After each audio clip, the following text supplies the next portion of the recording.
प्रणाम।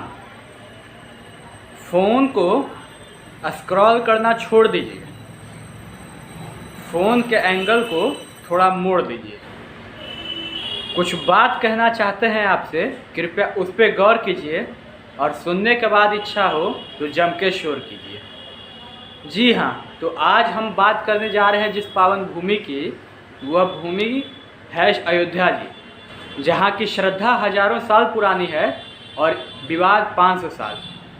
तो आज जब श्री राम जन्मभूमि बनने जा रहा है तो बात करेंगे बिना किसी देरी से। तो शुरू करते हैं। जय जय श्री राम।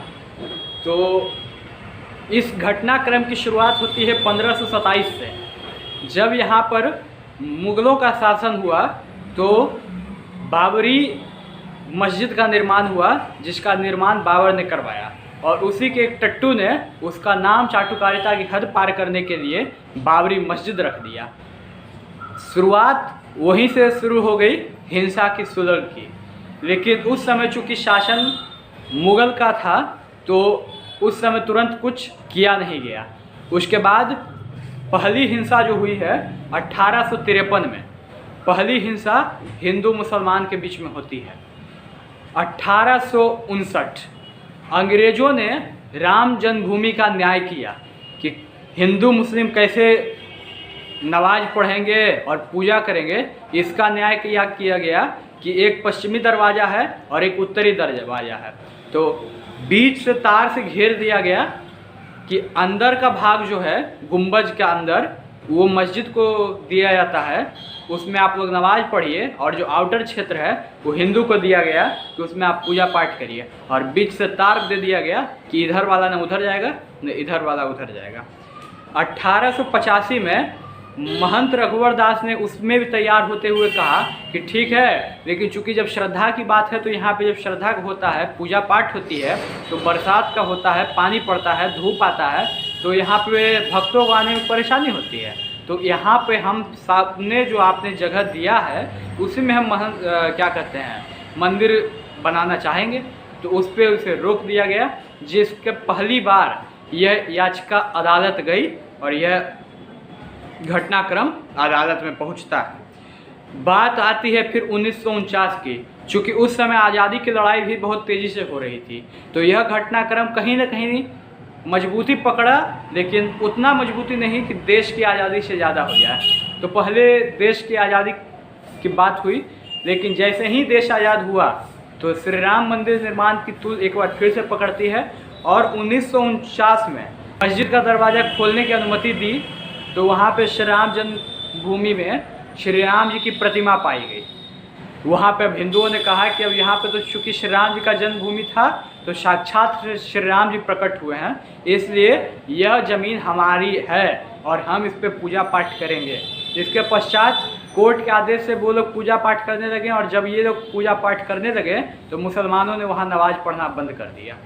5 जनवरी 1950 तत्कालीन जिलाधिकारी ने वहाँ पर उस क्षेत्र को विवादित घोषित करते हुए उसको सरकारी कब्जे में दे दिया।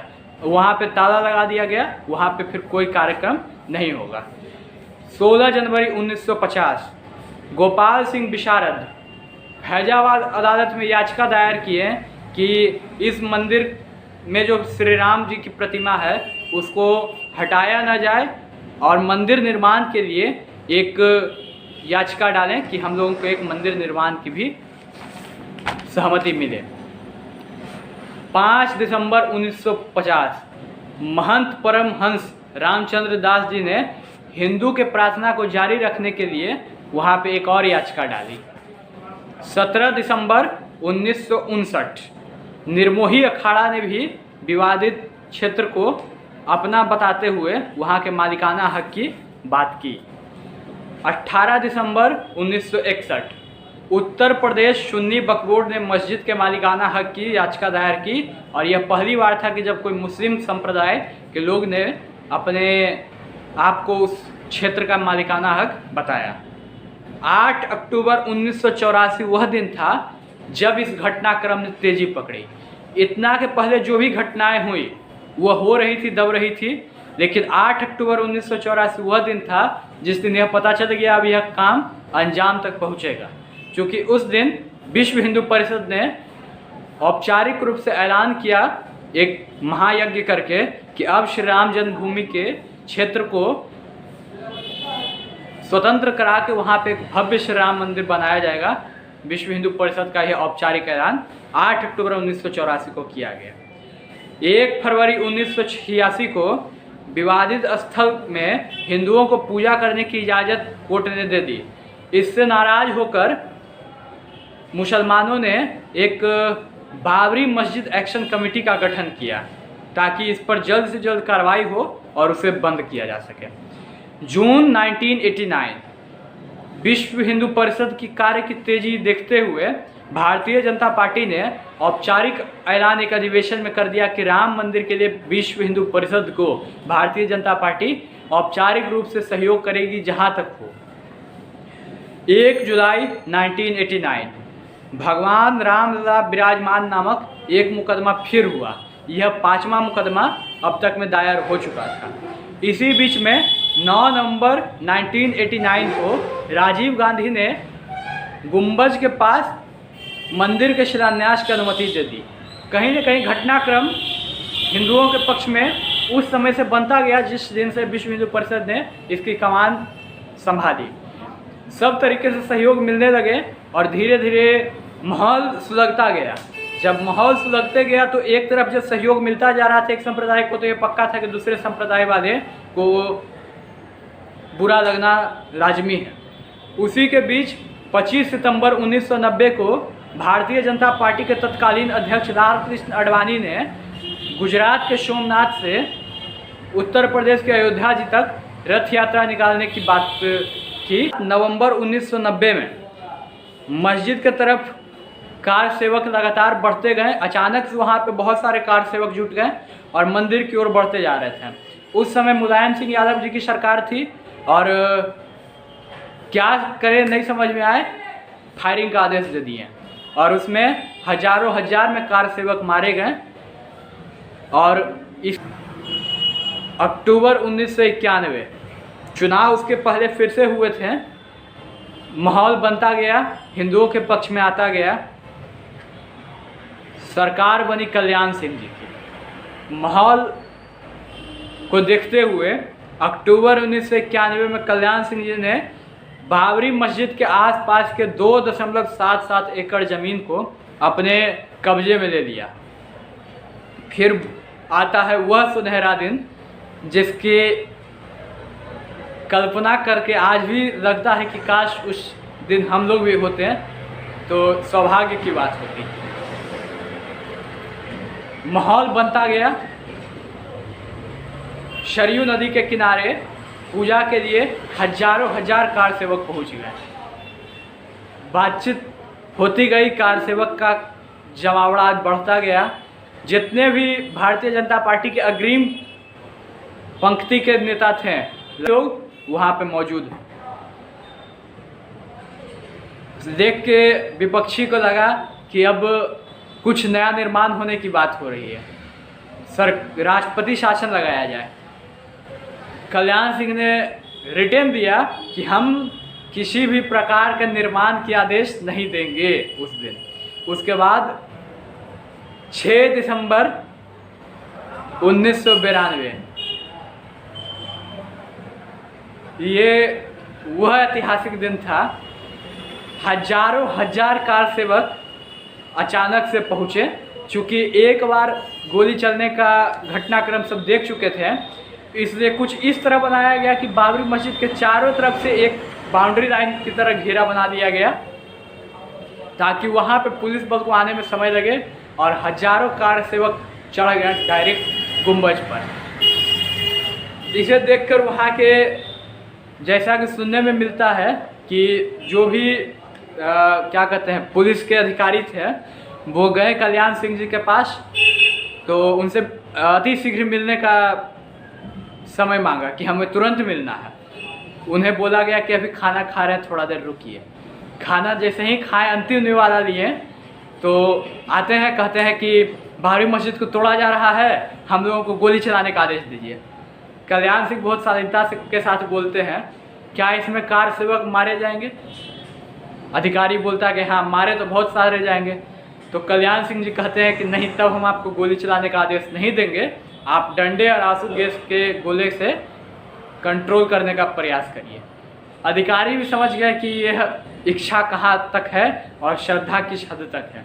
वो गए, पहुँचते पहुँचते एक एक ईंटा टूट गया और जैसे ही आखिरी ईंटा ढहा गया, कल्याण सिंह जी अपना लेटर पैड मंगाया, अपना रेजिग्नेशन लेटर लिखा और जाके राज्यपाल को समर्पित कर दिया। ऐसे श्रद्धा के बलबूते ही बन पाया है आज श्री राम जन्मभूमि। ऐसे ही हजार लोगों ने अपना बलिदान दिया है, हजारों हजार कार्यकर्ताओं ने गोली खाई है, तब जाके यह श्री राम जन्मभूमि का निर्माण हो पाया है।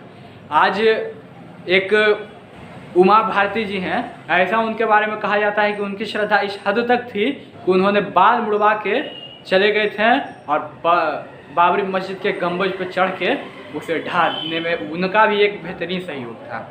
यहाँ तक मुख्य घटनाएं हुई। उसके बाद से फिर कानूनी प्रक्रियाएं शुरू हुई। अटल बिहारी वाजपेयी जी की सरकार बनी तो उन्होंने एक अयोध्या विभाग करके बनवाया कि इसे बातचीत करके सुलझाया जाए। उसके बाद फिर हाईकोर्ट में लंबा चला। उसके बाद फिर आदेश दिया गया कि वहाँ की खुदाई की जाए, ताकि ऐसा दावा था कि उस जो ढहा गया उसके नीचे एक अभी भी राम जन्मभूमि के अवशेष आपको मिल जाएंगे। और वहाँ पे जल्दी में उसी 8 दिसंबर 1992 को ही जल्दी में एक मंदिर का निर्माण कर दिया गया था टेंट पे ही। तो श्रद्धा के एक नींव वहाँ पे रखी जा चुकी थी, लेकिन फिर कोर्ट में मामला चला गया, बहुत दिनों तक सब कुछ बंद रहा। उसके बाद लंबा चौड़ा सब कुछ बात चलते प्रक्रिया के कोर्ट में जब आते हैं तो एक दिन आता है 30 सितंबर 2010। यह ऐसा दिन था कि इलाहाबाद उच्च न्यायालय के लखनऊ पीठ ने यह फैसला सुनाया, पता नहीं क्या सोच के सुनाया होगा, कि जो भी क्षेत्र है राम जन्मभूमि का उसको 3 हिस्सों में बांट दो, एगो अखाड़ा को दे दो, एगो मस्जिद वालों को दे दो, एगो राम जन्मभूमि को दे दो। लेकिन यह किसी को, तीनों में से किसी पक्षों को स्वीकार नहीं हुआ और तीनों ने इसको सुप्रीम कोर्ट में चुनौती दी। और देखते इसकी प्रक्रिया आगे बढ़ी। फिर 5 बेंच जो कि एक जज की बेंच बनी। उसके बाद फिर प्रतिदिन हुआ कि सुनाई जाएगी, लेकिन ऐसा यह मुद्दा था कि जैसे ही घटना के तारीख सुनवाई आती थी तो कोई जज कहते थे कि हम इस पर नहीं सुना सकते हैं, क्योंकि आस्था का विषय था। बहुत कुछ होते फिर अंततः यह निर्णय आया कि श्री राम जन्मभूमि को ही पूरा जमीन दिया जाता है और श्री राम मंदिर कोर्ट के आदेश पर बनना शुरू होगा। शिलान्यास हो गया है, भूमि पूजन 5 तारीख को होने जा रहा है, जिसमें आवाहन एक हिंदू होने के नाते, चूँकि यह 500 वर्षों का क्या कहते हैं उसको समय बहुत संघर्षपूर्ण गुजरा है, इसलिए संभवतः 5 दिए अपने घर में जलाएं और इसे एक पर्व के रूप में मनाएं। पटाखे छोड़ने के लिए तो हम नहीं कहेंगे, लेकिन हाँ दिए जरूर जलाएं और इस श्रद्धा के विषय को हम सब मनाएं। और इस वीडियो में बोलने में भले ही कुछ रुकावटें आई हैं या फिर कहिए कि कॉपी देख के भी बोले, लेकिन मुख्य उद्देश्य यही था कि बातचीत को पूरा आप लोगों के समक्ष रखा जाए। बाकी बोलने में कुछ गलती हुई, कुछ गलतियां आगे पीछे भी हुई, सबके लिए माफ़ी चाहेंगे।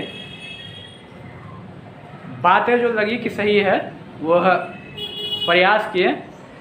जय श्री राम।